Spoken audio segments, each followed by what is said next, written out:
नमस्कार, आप सभी दर्शकों का बहुत बहुत स्वागत है देश न्यूज के खास कार्यक्रम पर्दाफाश में। मैं हूं आपके साथ निशा। दर्शकों, पर्दाफाश में आज हम बात करेंगे खंडवा के आतंकी मॉडल। आखिरकार ये पूरी प्रक्रिया क्या है, क्योंकि मध्य प्रदेश पुलिस के आतंकवाद विरोधी दस्ते एटीएस ने इस वक्त बड़ी कार्रवाई की है और इसका पर्दाफाश किया। आपको बता दें, एटीएस ने खंडवा बॉर्डर से एक संदिग्ध आतंकी को गिरफ्तार किया है। यह आतंकी सुरक्षा बलों पर हमला करने की साजिश रच रहा था, जिसके लिए उसने रेकी भी की थी। इधर मुख्यमंत्री मोहन यादव ने इस कार्रवाई पर पुलिस को बधाई भी दी है। भोपाल आईजी एटीएस डॉक्टर आशीष ने पुलिस मुख्यालय भोपाल में आयोजित प्रेस कॉन्फ्रेंस में इसकी जानकारी दी है। डॉक्टर आशीष ने बताया कि मध्य प्रदेश एटीएस द्वारा गुरुवार यानी कि 4 जुलाई को सुबह खंडवा से प्रतिबंधित संगठन इंडियन मुजाहिदीन आईएम से जुड़े आतंकी फैजान पिता हनीफ शेख वर्ष 34 वर्ष को उसके निवास कंजर मोहल्ला सलूजा कॉलोनी खंडवा से गिरफ्तार किया गया है। आतंकी के पास से भारी मात्रा में आईएम, आईएसआईएस और अन्य आतंकी संगठनों से संबंधित जिहादी साहित्य, 4 मोबाइल फोन, एक पिस्टल और 5 जिंदा कारतूस सिमी संगठन के सदस्य फार्म जब्त किए गए हैं। आइए सुनते हैं एटीएस का क्या कहना है।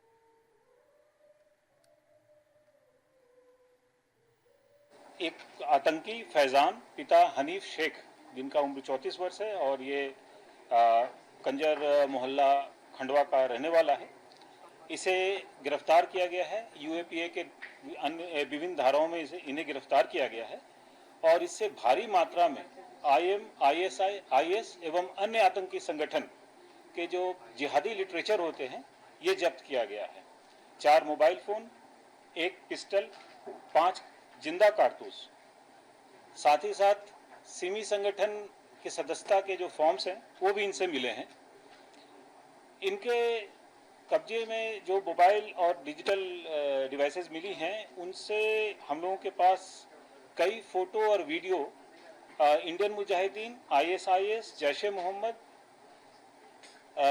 लश्कर ए तैयबा आदि संगठनों के वीडियोस मिले हैं, फोटोज मिले हैं और अभी हमारी इस पे तहकीकात जारी है, पूछताछ जारी है। हम लोग अभी इस पे आगे की विवेचना कर रहे हैं। तो वहीं आपको बता दें, सोशल मीडिया पर भी प्रचार कर रहा था। इसके कब्जे से जब्त मोबाइल फोन और डिजिटल डिवाइस में भी विभिन्न आतंकी संगठन इंडियन मुजाहिदीन, आईएसआईएस, जैश-ए मोहम्मद, लश्कर ए तैयब आदि के जिहादी साहित्य, वीडियो और फोटो भी मिले हैं। गिरफ्तार आतंकी के प्रतिबंधित संगठन सिमी के सदस्यों से भी संपर्क होना पाया गया है। आतंकी अपने सोशल मीडिया फेसबुक आईडी पर इंडियन मुजाहिदीन से संबंधित जिहादी पोस्ट कर आईएम और आईएसआईएस की विचारधारा का प्रचार प्रसार करता था। इसके साथ ही इसके द्वारा पाकिस्तान में चल रहे मुजाहिदीन ट्रेनिंग कैंप्स की वीडियो, मसूद अजहर, जैश-ए मोहम्मद, लश्कर ए तैयबा की तकरीर पोस्ट करते हुए कंधार विमान अपहरण की कहानी और मुल्ला उमर के बयान का भी प्रचार कर रहा था। साथ ही अंसार गजवातुल हिंद से संबंधित पोस्ट सोशल मीडिया के माध्यम से प्रसारित किए जा रहे थे। आपको बता दें, इसकी पूरी प्लानिंग थी वुल्फ अटैक की, क्योंकि फैजान की ओर से लोन वुल्फ अटैक करने की पूरी प्लानिंग इसने कर रखी थी, जिसके लिए सुरक्षा बल के जवानों और उनके परिजनों की निगरानी और रेकी की जा रही थी। इसके द्वारा ऐसा हमला कर खुद को इंडियन मुजाहिदीन के यासीन भटकल और सिमी सरगना अबू फैजल की तरह बड़ा मुजाहिद सिद्ध करना था। अपनी योजना को अंजाम देने के लिए इसके द्वारा स्थानीय अवैध हथियार कारोबारी और राज्य के बाहर के लोगों से संपर्क कर पिस्टल और कारतूस एकत्र किए जा रहे थे। मामले में आरोपी की पुलिस रिमांड लेकर पूछताछ लगातार जारी है और पूछताछ में कई बड़े खुलासे हुए हैं। आपको बता दें, इंडियन मुजाहिदीन को हिंसक उग्रवादी गतिविधियों के कारण भारत सरकार द्वारा वर्ष 2013 में प्रतिबंधित संगठन घोषित किया गया था।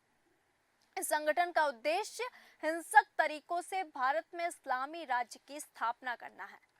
भारत में साल 2005 से 2013 तक दिल्ली, मुंबई, हैदराबाद, अहमदाबाद, पुणे आदि स्थानों पर हुए बम धमाकों में आईएम की संलिप्तता रही। आईएम सरगना रियाज भटकल द्वारा संगठन में भर्ती और प्रशिक्षण के लिए मध्य प्रदेश के सिमी सदस्यों के सहयोग से मजबूत नेटवर्क स्थापित किया गया। सिमी और आईएम आतंकियों द्वारा कथित अहमदाबाद सीरियल बम ब्लास्ट प्रकरण में साल 2022 में मध्य प्रदेश के सिमी सरगना सफदर नागौरी सहित 3 आरोपियों को फांसी और अन्य 5 आरोपियों को आजीवन कारावास की सजा दी गई थी। साल 2015 में आईएसआईएस से जुड़े 5 युवकों को रतलाम से गिरफ्तार किया गया। साल 2017 में भोपाल उज्जैन पैसेंजर ट्रेन में हुए बम ब्लास्ट में शामिल उत्तर प्रदेश के 3 आरोपी को गिरफ्तार किया गया। अब आपको बता दें, जैसे ही इसका खुलासा हुआ है, तमाम भाजपा पक्ष और विपक्ष से बयान आने भी शुरू हो चुके हैं। आपको बता दें, बीजेपी विधायक उषा ठाकुर ने इस मामले में अपना बड़ा बयान दिया है। आइए जानते हैं उन्होंने क्या कुछ कहा। एमपी के मदरसे बंद किए जाने चाहिए, उषा ठाकुर कह रही हैं। उषा ठाकुर ने कहा कि मध्य प्रदेश मदरसे बंद किए जाने चाहिए। मदरसे आतंकी कनेक्शन का केंद्र रहते हैं। हाल में पकड़ा गया आतंकी का भी कनेक्शन मदरसे से जुड़ा। अब ये सिद्ध होगा। भाजपा विधायक उषा ठाकुर का बयान सरकार को मदरसों पर लगाम लगानी चाहिए। मदरसों की गतिविधियां संदिग्ध हैं। कल पकड़े गए आतंकी के मदरसा कनेक्शन है। मदरसे को बंद नहीं किए जाने को लेकर उषा ठाकुर ने अपनी ही सरकार को घेरा है। उन्होंने कहा कि सरकार को इस दिशा में ठोस कदम उठाने चाहिए। जब बाल आयोग इन मदरसों को बंद करने की सिफारिश कर चुका है, तो फिर सरकार को इस दिशा में कदम उठाना चाहिए। इनको कहीं से कोई मान्यता नहीं होती, फिर भी ये पूरी तरीके से अवैध रूप से संचालित किए जाते हैं। तालिबानी और पाकिस्तानी नारे वाले मदरसे बंद कराए जाएंगे। आपको बता दें, रामेश्वर शर्मा का भी बयान आया है। बीजेपी विधायक रामेश्वर शर्मा ने मदरसों को लेकर कहा कि मदरसों से तालिबानी पैदा नहीं होने चाहिए, हिंदुस्तानी पैदा होने चाहिए। शिक्षा भारत के संविधान से होनी चाहिए, भारत के प्रति सोच रखने वाली होनी चाहिए। तालिबानी सोच और पाकिस्तान जिंदाबाद नारे लगाने वाले मदरसे तोड़े भी जाएंगे और बंद भी किए जाएंगे। विपक्ष इसको लेकर क्या कह रहे हैं, हम वो भी जान लेंगे, क्योंकि मदरसों को बंद किए जाने पर विपक्ष ने सवाल उठाते हुए कहा कि जैसे विद्यालय मंदिर होता है, वैसे ही मदरसे में शिक्षा का मंदिर होता है। यहाँ से लोग तालीम लेते हैं। यह संविधान के साथ छेड़छाड़ है। भारतवर्ष में सभी को शिक्षा का अपना मौलिक अधिकार है। सभी को अपनी तरह से शिक्षा ग्रहण करने का भी अधिकार है। ये बात नहीं करनी चाहिए। हम इसका विरोध करते हैं। विपक्ष इस बात का विरोध कर रहा है क्योंकि मदरसे भी चलते रहने चाहिए ताकि हमारे अल्पसंख्यक भाई शिक्षा ग्रहण कर सके। हालांकि मध्य प्रदेश के मुख्यमंत्री मोहन यादव ने पुलिस को बधाई दी है। मुख्यमंत्री डॉक्टर यादव ने कहा कि प्रदेश की पुलिस सजग है। हम प्रदेश में किसी भी आतंकवादी या अपराधी के इरादे सफल नहीं होने देंगे। आतंकी फैजान शेख के पास से जब्त जिहादी साहित्य, मोबाइल, हथियार, सीमित सदस्यता और फार्म और अन्य आतंकी संगठनों से जुड़ी जानकारी भविष्य में होने वाली साजिशों का खुलासा करने में मददगार होगी।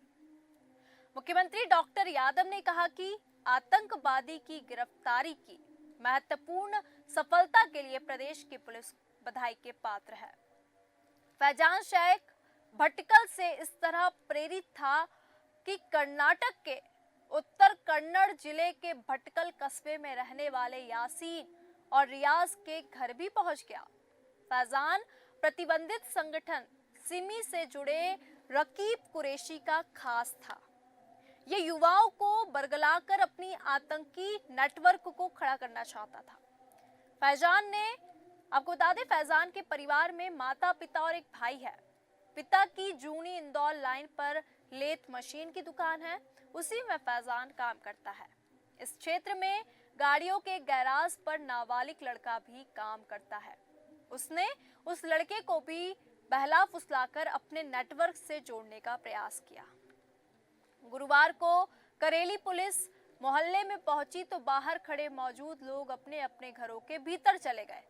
हालांकि इससे पहले जब फैजान पर 25,000 रुपए का इनाम घोषित हुआ था, तब पुलिस उसके घर पर पहुंचकर परिवार वालों से पूछताछ की थी। पता चला कि फैजान के पिता वकालत भी करते हैं, क्योंकि आतंकी बना फैजान 3 भाइयों में सबसे बड़ा है। उसके 2 भाई भी शहर से बाहर पढ़ाई करते हैं। सूत्रों का कहना है कि आतंकी फैजान अपने सहपाठी अब्दुल समद के साथ मिलकर देश विरोधी षड्यंत्र रच रहा था। गिरफ्तारी के बाद आतंकवाद निरोधक दस्ता यानी कि एटीएस सहित दूसरी सुरक्षा एजेंसी फैजान के संपर्क में रहने वाले लोगों का पूरा ब्यौरा खंगाल रही है। अब पता चला है कि ये लोग सिमी संगठन के कोर मेंबर्स के संपर्क में थे। सोशल मीडिया प्रोफाइल पर भी इंडियन मुजाहिदीन से संबंधित जिहादी पोस्ट अपलोड किया गया। इसके अलावा पाकिस्तान में चल रहे टेररिस्ट कैंप के वीडियो भी सोशल मीडिया पर मिले। वहीं इन वीडियो और फोटो के माध्यम से ट्रेनिंग ले रहा था। आरोपी ने पूछताछ में सुरक्षा बल व उनके परिजनों की रेकी की बात भी कबूल कर ली है। उसने पुलिस को यह भी बताया कि वह आतंकी अबू फैजल से प्रेरित है। वह अबू फैजल से भी बड़ा आतंकी बनना चाहता है।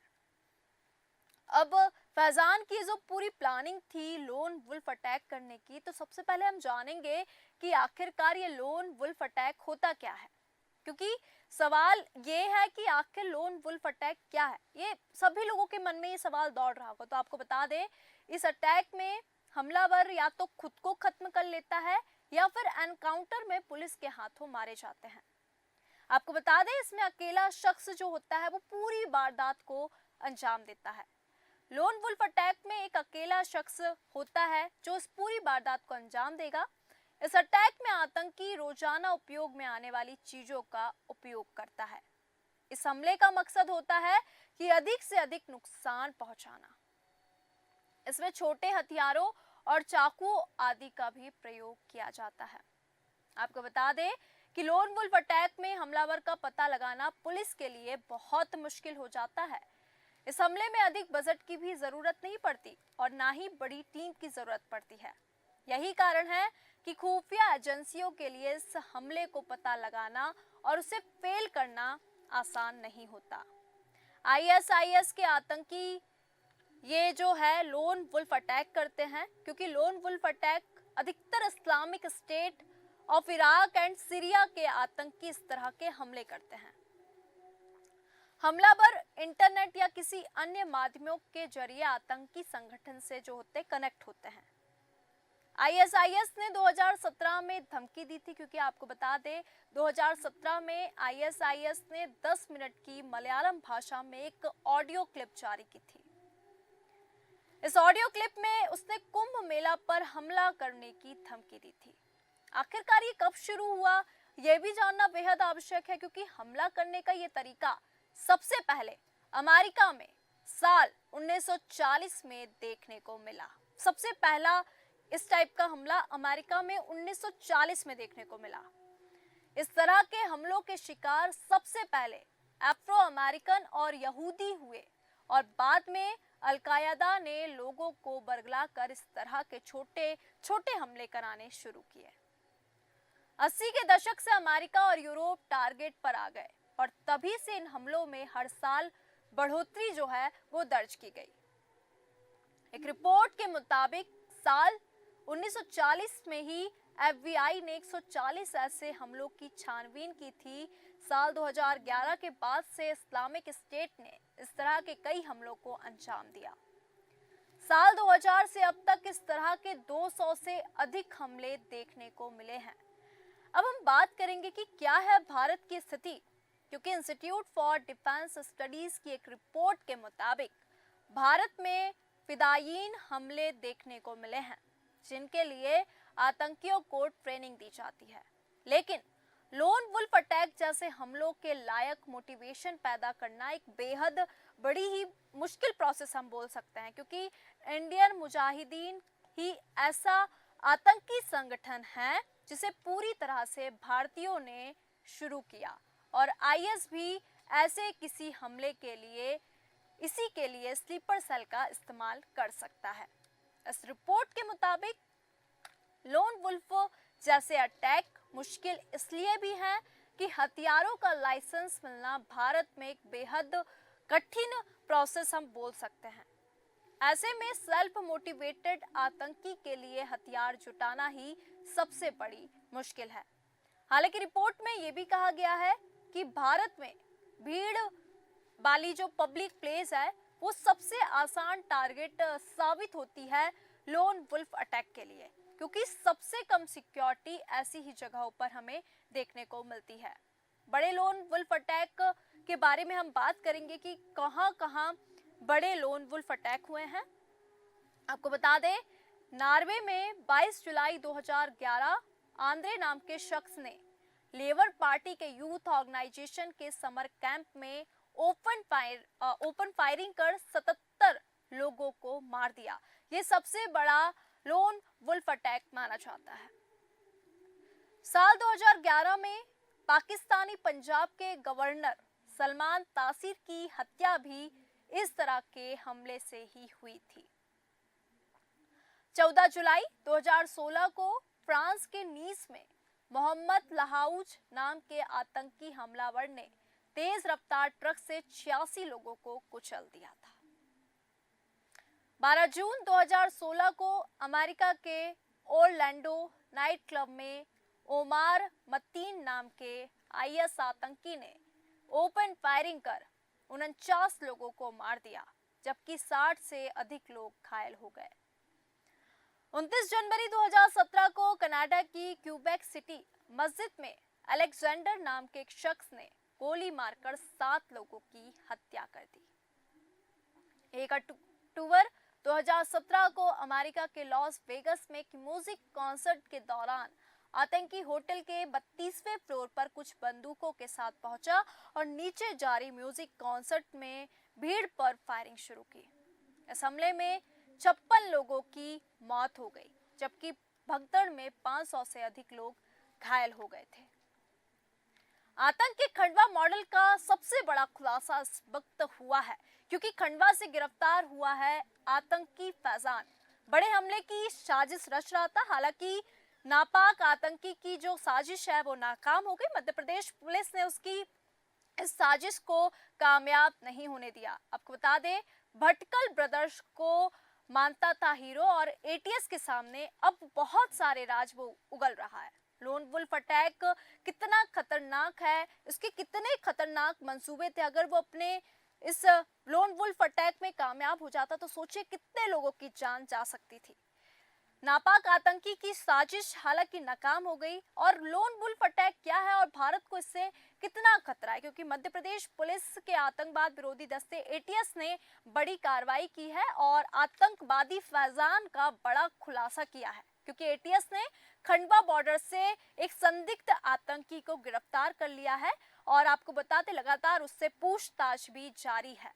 तो आतंकी खंडवा मॉडल का बड़ा खुलासा, आखिरकार आतंकी खंडवा मॉडल का क्या था डिकोड, खंडवा से कैसे गिरफ्तार हुआ आतंकी फैजान और कितने बड़े आतंकी हमले की साजिश रच रहा था, जो कि मध्य प्रदेश पुलिस ने उसकी साजिश को नाकाम कर दिया। तो आज के खास कार्यक्रम पर्दाफाश में हमने आतंकी फैजान के जो कृत्य था, उसका जो करने वाला था, आतंकी हमला करने वाला था, उससे पर्दा उठाया है और उसके बारे में तमाम जानकारी आप तक साझा की है। तो दर्शकों, पर्दाफाश में फिलहाल इतना ही। मुझे दीजिए इजाजत। नमस्कार।